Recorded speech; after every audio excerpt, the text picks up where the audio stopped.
Hello বন্ধুরা, স্বাগতম আমার ইউটিউব চ্যানেলে। আজকের ভিডিওতে আমরা আলোচনা করব একটি খুবই গুরুত্বপূর্ণ বিষয় নিয়ে। খুব সহজে মোটা কিভাবে হবেন।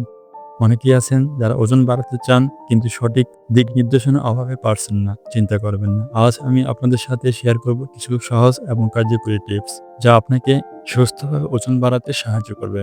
তাহলে চলুন শুরু করি। প্রথমেই বলে নিই, ওজন বাড়ানো মানে শুধু খাবার খাওয়া নয়, বরং সঠিক পুষ্টি, ব্যায়াম এবং জীবনযাত্রার ভারসাম্য বজায় রাখা। এই ভিডিওতে আমরা আলোচনা করব কেন ওজন বাড়ানো কঠিন হতে পারে, ওজন বাড়ানোর জন্য সঠিক খাবারের তালিকা, ব্যায়ামের গুরুত্ব, জীবনযাত্রার কিছু পরিবর্তন, কিছু বাড়তি টিপস এবং সতর্কতা। বন্ধুরা, কেন ওজন বাড়ানো কঠিন হতে পারে? অনেকেই মেটাবলিজম খুব দ্রুত কাজ করে, যার কারণে তারা যতই খান না কেন ওজন বাড়ে না। এছাড়া পুষ্টির ঘাটতি, ভুল খাদ্যাভ্যাস, পর্যাপ্ত ঘুমের অভাব, অতিরিক্ত স্ট্রেস, এই সমস্যাগুলো সমাধান করতে হলে আমাদের একটি পরিকল্পিত পদ্ধতি অনুসরণ করতে হবে। ওজন বাড়ানোর জন্য সঠিক খাবার নির্ধারণ। ওজন বাড়াতে হলে আপনার ডায়েটে ক্যালোরি বেশি থাকা খাবার যোগ করতে হবে। ক্যালোরি বেশি থাকা খাবারগুলো হলো কার্বোহাইড্রেট, যেমন ভাত, রুটি, ওটস, মিষ্টি আলু, পাস্তা। প্রোটিন, যেমন ডিম, মুরগি, মাংস, মাছ, দুধ, পনির, ডাল।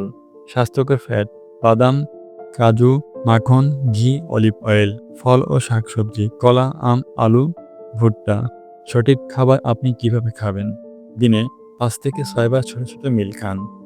প্রতি মিলে প্রোটিন, কার্বোহাইড্রেট এবং ফ্যাটের সমন্বয় রাখুন। ওজন বাড়ানোর জন্য প্রতিদিন আপনার প্রয়োজনীয় ক্যালোরির চেয়ে ৫০০ থেকে ৭০০ ক্যালোরি বেশি খান। ব্যায়ামের গুরুত্ব দিন। শুধু খাবার খেলেই হবে না, পেশি বৃদ্ধির জন্য ব্যায়াম জরুরি। ওজন বাড়ানোর জন্য ওয়েট ট্রেনিং, যেমন স্কোয়াট, ডেডলিফট, বেঞ্চ প্রেসের মতো ব্যায়াম করুন। প্রতি সপ্তাহে ৩ থেকে ৪ দিন ৪৫ মিনিট থেকে ১ ঘন্টা ব্যায়াম করুন। প্রোটিন শেক, ব্যায়ামের পর প্রোটিন শেক পান করুন, এতে পেশি বৃদ্ধি পাবে। জীবনযাত্রার পরিবর্তন আনুন। পর্যাপ্ত ঘুম, প্রতিদিন ৭ থেকে ৮ ঘন্টা ঘুমান। ঘুমের সময় শরীর পেশি তৈরি করে। স্ট্রেস কমান, মেডিটেশন বা যোগ ব্যায়াম করুন। পানি পান, দিনে ২ থেকে ৩ লিটার পানি পান করুন। ধৈর্য ধরুন, ওজন বাড়াতে সময় লাগে। প্রতি সপ্তাহে হাফ থেকে ১ কেজি ওজন বাড়ানোর লক্ষ্য রাখুন। যদি ওজন না বাড়ে তাহলে ডাক্তারের সাথে কথা বলুন। কোনো হরমোনাল সমস্যা থাকতে পারে। অস্বাস্থ্যকর খাবার এড়িয়ে চলুন, যেমন ফাস্টফুড বা অতিরিক্ত চিনিযুক্ত খাবার। বন্ধুরা, ওজন বাড়ানো কঠিন কোনো কাজ নয় যদি আপনি সঠিক নিয়ম মেনে চলুন। আপনার যদি কোনো প্রশ্ন থাকে তাহলে কমেন্টে জানান। আর এই ভিডিও যদি ভালো লাগে তাহলে লাইক, শেয়ার এবং সাবস্ক্রাইব করতে ভুলবেন না। পরবর্তী ভিডিওতে আবার দেখা হবে। ততক্ষণ পর্যন্ত ভালো থাকুন, সুস্থ থাকুন।